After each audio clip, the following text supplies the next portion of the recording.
Ar-Rahmanir-Rahim. Alhamdulillahi Rabbil Alamin. Al-Hayyul Qayyumul Azizul Ghafur. Asyhadu an la ilaha illallah wahdahu la syarika lah.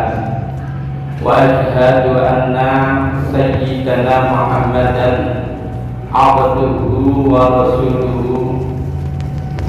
Allahumma salli ala sayyidina Muhammad wa ala ali sayyidina Muhammad wa barik wa sallim wa li ashabihi wa li azwajihi wa li dzurriyyatihi wa man tabi'ahum bi ihsanin ila yaumiddin.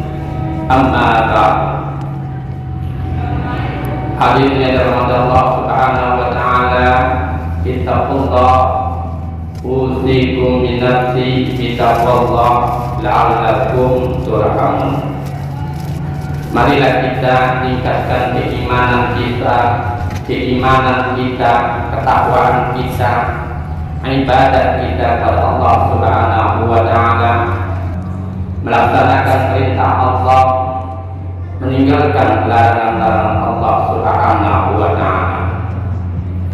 Alhamdulillah, puji dan syukur kita kepada Allah Subhanahu wa taala yang mengaruniakan kita usia yang panjang, yang hari ini kita diberikan kenikmatan yang sungguh luar biasa sehingga kita bisa hadir di tempat ini dalam menjalankan perintah Allah Subhanahu wa taala. Semoga ibadah kita, amalan kita, perbuatan baik kita diterima oleh Allah Subhanahu wa taala sepanjang dalam bulan Ramadan dan di luar bulan Ramadan, dan harapannya semoga Allah Subhanahu wa taala memanjangkan usia kita, umur kita sampai bertemu dengan bulan Ramadan dan bulan-bulan Ramadan di tahun-tahun yang akan datang. Amin amin ya rabbal alamin. Qala Allah Subhanahu wa ta'ala, Bismillahirrahmanirrahim. Innal ladzina qalu rabbuna Allah tsumma istaqamu tatanazzalu malaikatu alla khaufun 'alaihim wa la hum yahzanun wa basyiru bil jannah allati kuntum tu'adun. Hadirin yang dirahmati Allah Subhanahu wa taala, Allah menyampaikan kepada kita bahwa setiap manusia, setiap insan yang selalu dan senantiasa menyatakan bahwa Allah Subhanahu wa taala sebagai Tuhannya. Qalu rabbuna Allah adalah Tuhan kami. Tsumma istaqamu, kemudian mereka itu tetap kekal, istiqomah, continue, dan tidak berubah di dalam pernyataan keimanannya tentang Allah sebagai Tuhannya. Tatanazzalul malaikatu alla khaufun 'alaihim wa la yahzanun. Maka Allah akan menurunkan bersama dengan dirinya malaikat. Dengan malaikat itu mendampingi setiap aktivitas dan perbuatannya sehingga terpatri di dalam dirinya tidak ada rasa takut dan tidak ada rasa khawatir akan apa yang dihadapi di dalam kehidupannya, baik yang merupakan kebaikan maupun yang merupakan keburukan. Allah khaufun wa la hum yahzanun. Mereka tidak ada rasa gentar, tidak ada rasa takut sedikit pun, ataupun tidak ada rasa khawatir tentang apa dan bagaimana yang akan terjadi, hal buruk apa yang akan terjadi terhadap dirinya. Mereka tetap bertawakal, berserah diri hanya untuk dan kepada Allah Subhanahu wa taala. Wa abshiru bil jannati allati kuntum tu'adun. Dan mereka orang-orang yang seperti ini, yang istiqomah istiqomah di dalam jalan Allah Subhanahu wa taala, diberikan kabar gembira, diberikan akan gambaran-gambaran tentang kehidupan surga, kenikmatan-kenikmatan surga dan indahnya surga, kebahagiaan hidup di dunia, insya Allah di akhirat yang hakikinya. Alladzi kuntum tu'adun, yang pastinya Allah sudah sampaikan kepada kita bahwa di dalam akhirat itu Allah sediakan surga, yang dimana di dalam surga itu segala macam kenikmatan, segala macam kebaikan, dan tidak ada keburukan sedikit pun.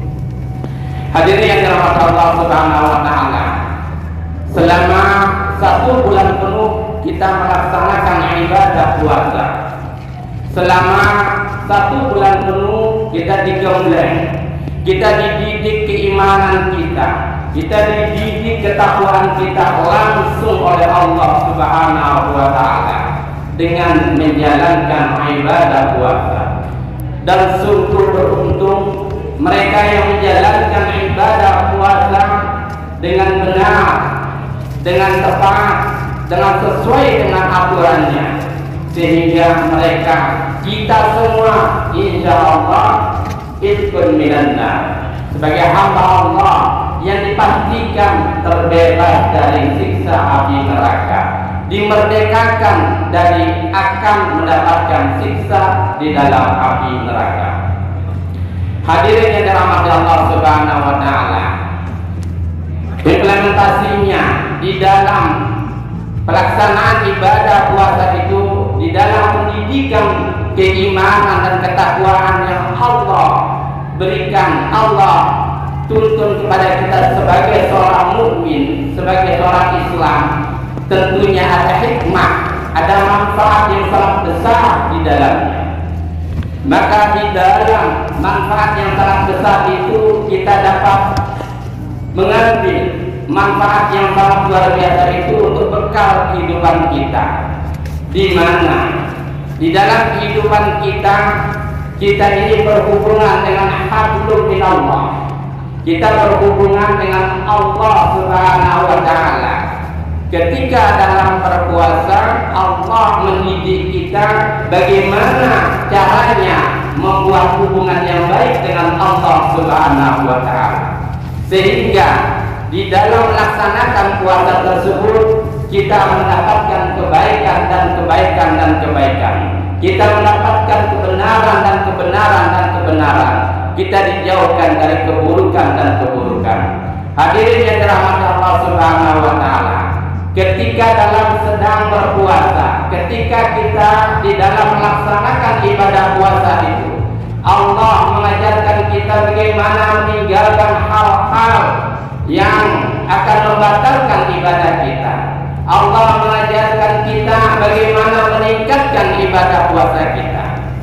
Maka di dalam hal ini, keistiqomahan kita, kelanjutan dan ibadah kita, hablum minallah kita ketika sedang berpuasa, ketika dalam bulan puasa, hendaknya jangan diputus, hendaknya dilanjutkan intensitas kekuat ibadah kita.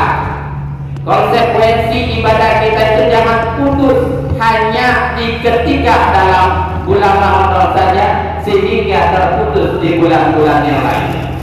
Tetapi mari kita tetap menjalankan kebiasaan-kebiasaan hablum minallah kita, hubungan baik kita dengan Allah dalam beribadah ketika di dalam bulan Ramadan, dilanjutkan di bulan-bulan setelahnya sampai datang bulan Ramadan yang datang lagi.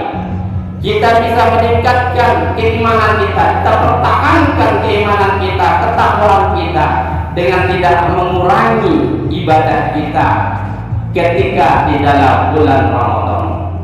Hadirin yang dirahmati Allah Subhanahu wa taala, yang kedua, Allah mengajarkan hikmah yang dapat kita ambil di dalam kegiatan Ramadan kita, di dalam ibadah Ramadan kita, di dalam praktik dan riyadhah latihan Ramadan kita.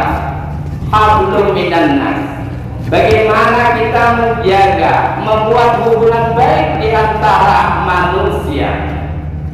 Hadirin yang dirahmati Allah Subhanahu wa taala, tidaklah baik hubungan kita dengan Allah Subhanahu wa taala sebelum kita baik hubungannya dengan sesama manusia.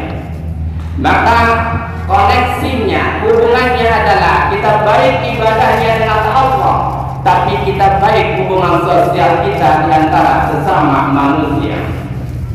Maka ketika dalam bulan Ramadan Allah menyampaikan supaya kita jangan berpuasa dengan banyak gibah, dengan banyak membuat celah atau membuat kesalahan dan keburukan. Maka dengan demikian setelah bulan Ramadan kita laksanakan itu sebagai bukti bahwa ketakwaan kita, riyadhah kita, latihan kita di dalam bulan Ramadan itu diridha dan berhasil kita, insyaallah. Amin ya rabbal alamin. Hadirin yang dirahmati Allah Subhanahu wa taala, di dalam membina hubungan sosial maka tidaklah cukup kita itu bertemu dan berjabatan tangan, tapi haruslah ada di dalam hati kita itu perilaku, sifat, karakter saling memaafkan, saling memberikan nasihat, wa tawassaw bil haq wa tawassaw bis sabr, saling menasihati di dalam kebaikan, di dalam kebenaran, dan saling membimbing di dalam melakukan kesabaran pada Allah Subhanahu wa taala. Hadirin yang dirahmati Allah Subhanahu wa taala, tidak ada di dunia ini manusia yang sempurna tanpa kesalahan, tanpa dosa. Maka indahnya kehidupan ini jika setiap kita sebagai insan, sebagai manusia ada sifat saling memaafkan. Karena dengan saling memaafkan inilah Allah akan memberikan petunjuk dan hidayahnya kepada kita. Ketika kita memaafkan saudara kita, ketika kita memaafkan kesalahan orang lain, maka Allah akan memaafkan kesalahan kita. Hadirin yang dirahmati Allah Subhanahu wa taala, jika kita mengumpamakan hati ini, setiap kita diberikan hati, diberikan namanya qalbu. Adapun hati dan qalbu ini jika dilihat luasnya tidak ada tepiannya seperti lautan. Lautan masih ada tepiannya, ada pantainya, maka qalbu, hati jauh lebih luas dari pantai, dari lautan. Kedalamannya tidak bisa ditembus oleh siapapun dan oleh apapun. Dalamnya hati, kalau pantai, kalau laut bisa ditembus kedalamannya. Artinya, hadirin yang dirahmati Allah Subhanahu wa taala, jika hati ini, jiwa kita ini diumpamakan seperti lautan yang sangat luas, di mana dalam lautan itu masuklah kotoran dan kotoran yang ada di atas daratan. Semua sampah masuk di dalam lautan, semua kotoran masuk di dalam lautan. Namun air laut tetap suci, air laut tetap bersih, air laut tidak pernah kotor. Air laut malah akan mensucikan barang atau benda yang kotor masuk ke dalamnya. Begitulah pula hati. Ketika hati kita ini lebih luas dari lautan, sebesar apapun keburukan orang, sebanyak apapun mereka menyakiti hati kita, maka sungguh-sungguh hati kita tidak akan tergores dengan kotoran. Hati kita akan tetap bersih dengan memaafkan mereka. Maka kuncinya adalah satu, memaafkan kesalahan orang lain sebesar apapun kesalahannya terhadap kita. Itulah keluasan hati, itulah keluasan jiwa, itulah kedalaman hati yang tidak ada batasnya, itulah keluasan jiwa yang tidak bertepi. Memaafkan kesalahan orang adalah membebaskan diri dari belenggu beban yang sangat berat. Ketika saudara-saudara kaum muslimin hadirin tidak bisa memaafkan orang, maka disitulah hati yang luas akan berubah menjadi sempit, hati yang luas akan menjadi kecil, bahkan sempit sesempitnya, sehingga yang ada hanyalah rasa sakit, rasa kecewa, rasa benci, dan itulah yang akan mempengaruhi hidup kita, sehingga kita menjadi orang-orang yang ditunggangi hawa nafsu, ditipu syaitan, melakukan keburukan, melakukan hal-hal yang dinista oleh Allah Subhanahu wa Ta'ala. Maka untuk itulah, marilah kita lapangkan hati kita, lapangkan dada kita dengan terus belajar dan terus memaafkan kesalahan siapapun di antara kita, terutama orang-orang yang ada di sekitar kita, keluarga kita, ibu bapak kita, istri kita, anak-anak kita, saudara, sahabat, dan anak kita. Kita maafkan mereka.